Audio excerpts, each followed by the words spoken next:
Love is bigger than hate. Leonard Knight was a very, very faithful man. He came out here just like all of us crazy people, and the man said, now that I'm here in the desert, I'm going to build an 8-foot sign that says God is love. He wanted to broadcast God is love to the world.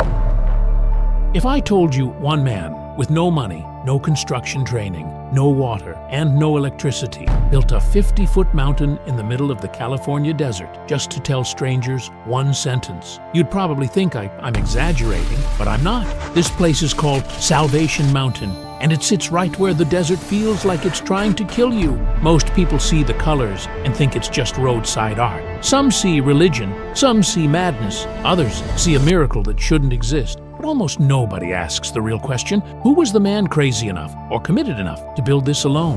Leonard Knight lived here for decades, in brutal heat, sleeping in his truck, painting every single day, failing, starting over, and refusing to quit. All for a message so simple it almost sounds childish. God is love? I get excited about putting God is love to the whole world. In this video, I'm not just showing you the mountain. I'm taking you through the obsession, the collapse, the criticism, the faith, and the strange beauty of a place that proves one quiet person can leave a mark on the world without asking permission. By the end, you'll understand why Salvation Mountain isn't just art in the desert. It's a human story that should never have survived, but somehow did. All right, let me tell you how this mountain actually came to be. Welcome to Inspire Hope. Make a difference with every click. Subscribe, like, and share our videos to help feed those in need. Your support matters. Join our community and let's create positive change together. Before there was paint, before the Bible verses, before anyone called this place art, there was just desert. I mean, the kind of desert that feels empty on purpose. No shade, no sound, just heat pressing down on you like weight. This is the edge of California most people never see, near the Salton Sea, where the land looks forgotten and the sun doesn't care who you are. Nothing out here is forgiving. In summer, the air can hit temperatures so high, your body feels confused, like it doesn't know how to cool itself anymore. Water isn't something you waste. It's something you plan your entire day around. This area has always pulled in a certain kind of person. Drifters, veterans, artists, people who don't fit cleanly into the world everyone else lives in. Not because it's easy, but because it's quiet enough to disappear into. Just down the road is Slab City, a place known for freedom, chaos, and survival. But even by those standards, this stretch of desert felt extreme, and that's the part that matters. Because when you understand how hostile this land is, you start to realize how impossible it sounds that anyone would try to build something permanent here. No tools, no funding, no protection from the heat, just a man and a belief strong enough to stand up to the desert. This is the land Leonard Knight chose, not because it welcomed him, but because it didn't. And somehow, this is where his life's work began. Before Leonard Knight ever touched a paintbrush out here, before the desert knew his name, he was just a quiet man most people would have walked past without noticing. Leonard was born in 1931, far from this desert, in a cold, ordinary part of America. Nothing about his early life screamed artist. No fame, no education in art, no big plans. But one thing stuck with him, a single idea that kept looping in his head. God is love. It wasn't a sermon. It wasn't complicated. It was just simple, almost stubbornly simple. For years, Leonard tried to share that message in a way he thought would reach people. His first big idea? A hot air balloon. He imagined it, floating over towns with those words written across it. God is love was big enough for everyone to see. And here's the part people don't talk about. He failed, over and over. For more than a decade, the balloon never worked the way he hoped. It wouldn't lift properly. It wouldn't fly the way he imagined. Most people would have taken that as a sign to stop. Leonard didn't. He didn't get angry. He didn't blame anyone. He just kept believing that the message mattered, even if the method didn't. Eventually, the road led him west, to heat, to silence, to a piece of desert where nobody was watching and nobody was waiting for success. And that's important, because Salvation Mountain didn't come from ambition. It didn't come from money or attention or wanting to be remembered. It came from a man who ran out of ways to fly his message and decided to build it instead, right here, in one of the harshest places he could have chosen. And that decision, quiet, unnoticed, almost accidental, changed everything that came next. He came out here just like all of us crazy people, and he wanted to broadcast God's love to the world. Leonard Knight wrote God's love on a hot air balloon, brought it out here, and the thing never took flight. It rotted. So instead of being discouraged, the man said, now that I'm here in the desert, I'm going to build an 8-foot sign that says God is love. That 8-foot sign turned into an entire mountain. Leonard Knight was a very, very faithful man. He was trying to spread the word of Jesus Christ up north somewhere with a big, giant hot air balloon. When Leonard finally stopped chasing the balloon dream, he didn't suddenly have a master plan. What he had was a patch of desert and time. So he started small. He mixed dirt with water, stacked it, painted it, and slowly, almost awkwardly, a hill began to rise out of the sand. This was the first version of Salvation Mountain. No engineering, no blueprint, just faith, sweat, and the desert sun beating down on him every single day. People driving by didn't know what to make of it. Some laughed, some shook their heads. A few stopped to talk. Most just kept driving, assuming the wind would erase it eventually. And in a way, it did. In 1989, the mountain collapsed. All that work, years of shaping, painting, believing, crumbled back into the desert. The heat dried it out. Gravity did the rest. If this were a movie, this is where most stories would end. One failure, too many. A sign from the universe to quit. But Leonard didn't see it that way. He didn't curse the desert. He didn't blame God. He didn't pack up and leave. He looked at the ruins and started again. This time he learned.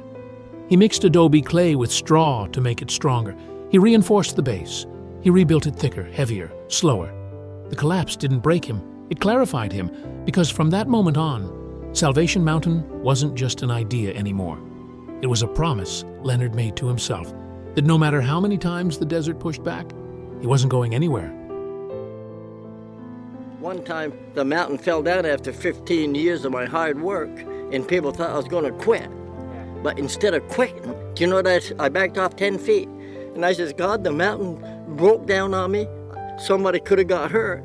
Oh, God, you didn't let nobody get hurt. Thank you, Jesus. I'm going to build it back better. So my attitude was in that area instead of, why did you punish me, God? He punished me because it was going to fall down and hurt somebody. And I always looked up and I said, God, you're always protecting me no matter what. The second time Leonard rebuilt the mountain, it wasn't hopeful or exciting. It was stubborn. He learned how to make adobe the hard way, mixing desert clay with straw, shaping it by hand, letting the sun harden it like stone. No machines, no helpers lined up, just him, the heat, and whatever materials the world happened to throw away. Old tires became the backbone. Discarded windows turned into walls. Buckets of donated paint stacked up like treasure. If someone dropped off a single can, Leonard treated it like gold. And while all this was happening, this man was living in the back of his truck. No electricity, no running water, no shelter from the heat except whatever shade he could rig together. In the summer, temperatures climbed so high that the air itself felt hostile. Kind of heat where your thoughts slow down and your body just wants you to stop moving. But Leonard didn't stop. Every day he painted. Every day he climbed. Every day he added another layer, not just of color, but of commitment. People began to notice. Some visitors stayed to help. Some laughed and called him crazy. Others told him the mountain would never last. Leonard listened to all of it and kept working. That's what makes this part hard to understand. He wasn't racing time. He wasn't trying to finish. He was just showing up, day after day, under a sun that didn't care about belief or determination. Slowly, the mountain grew taller, brighter, stronger than the first one ever was. What stood here now wasn't just a structure. It was proof that persistence can look quiet and still be unbreakable. Now here's where people usually expect something complicated, a long explanation, a deep philosophy, rules, warnings, fear. But Leonard didn't do any of that. His message was the same everywhere you looked, painted across walls, carved into paths, written again and again in bright colors. God is love. That was it. No threats, no talk of punishment, no lines drawn between who's in and who's out. Just love. When people asked him why he chose something so simple, Leonard didn't try to defend it. He believed that if a message needed explaining, it probably wasn't strong enough yet. And the mountain reflects that. You see hearts everywhere. Flowers, blue skies, Bible verses that talk more about kindness than judgment. Even if you're not religious, something strange happens when you walk through here. The colors slow you down. The quiet forces you to pay attention. And suddenly, you're not arguing with the message. You're just feeling it. Some critics say the mountain is naive, too childlike, too simple for a world this complicated, but that might be the point. Leonard wasn't trying to fix the world. He wasn't trying to convert crowds. He was offering one idea, calmly, patiently, and letting people decide what to do with it. In a place surrounded by addiction, survival, and chaos, the message doesn't shout, it whispers. And somehow, that whisper is loud enough to bring people from all over the world, just to stand in the desert and think for a moment. What makes Salvation Mountain even more surprising isn't just what Leonard built. It's where it exists. Just a short distance away is Slab City, a place known for living off the grid, for freedom, chaos, addiction, creativity, and survival all tangled together. It's loud in its own way, messy, unpredictable. When I moved to Slab City, I decided to build my camp just like a resort. I'm in a resort, so I built a water feature with a waterfall. I got a king-size canopy bed that I built. A glorious outdoor kitchen that is, the appliances are fit for a restaurant. Time eventually does what the desert couldn't. After decades under the sun, Leonard's body started slowing down. Climbing the mountain became harder. Holding the brush for hours became painful. The heat that he once ignored now took a real toll. He didn't stop believing. He just couldn't keep up the same way anymore. Visitors still came every day. They still asked questions. They still thanked him for building something that made them feel lighter. But now, others had to step in. Volunteers began helping repaint faded sections. Supporters started organizing donations. People who once just passed through realized the mountain needed care if it was going to survive. Eventually, Leonard had to leave the place he built with his own hands. Not because he wanted to, but because his health made it impossible to stay. That part hurts the most. After giving his entire life to this mountain, he had to watch from a distance as others took over the work he loved. And yet, there was no bitterness, no anger, no sense of ownership. The message was never about him, and he knew that. When Leonard passed away in 2014, there was no dramatic ending, no grand finale, just a quiet truth settling in. The man was gone, but the mountain was still standing. And for someone who never chased recognition, that might have been the most honest legacy of all.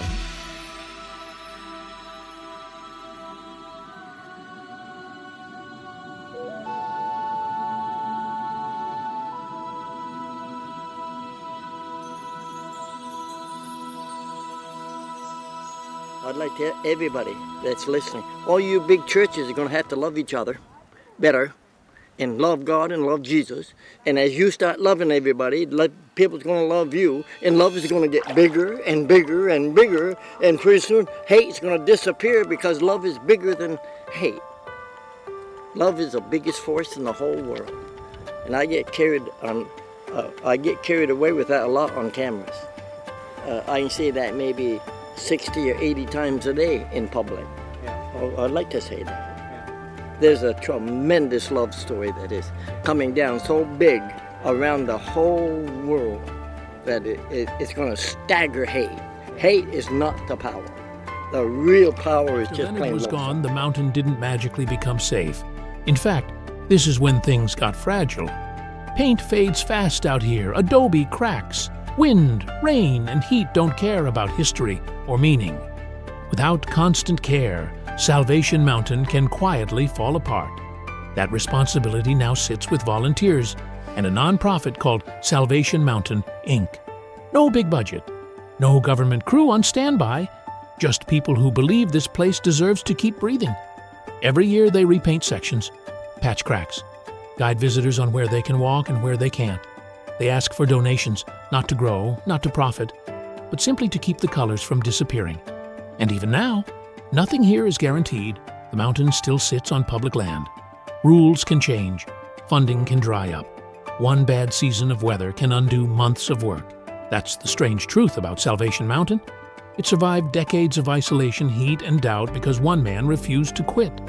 Now it survives because strangers choose to care. And every person who walks through it today is part of that story, whether they realize it or not. Before we end this, let me say this the way I'd say it to a friend standing next to me out here. Salvation Mountain isn't impressive because it's big. It's impressive because it exists at all. In a place where heat breaks things, where time erases almost everything, one quiet man decided to spend his life adding color instead of taking space. No deadlines, no applause, no guarantee anyone would care. And somehow, people did. Not because they were told to, but because when you stand here long enough, something soft happens to you. You slow down. You stop performing. You remember that not everything meaningful needs to be loud or perfect or profitable. Leonard Knight didn't leave behind money, power, or a system. He left behind proof that belief, when paired with patience, can outlast doubt. That simplicity can survive where complexity fails. That love, even written in paint on a desert wall, can still travel further than we expect. And maybe that's why this place matters.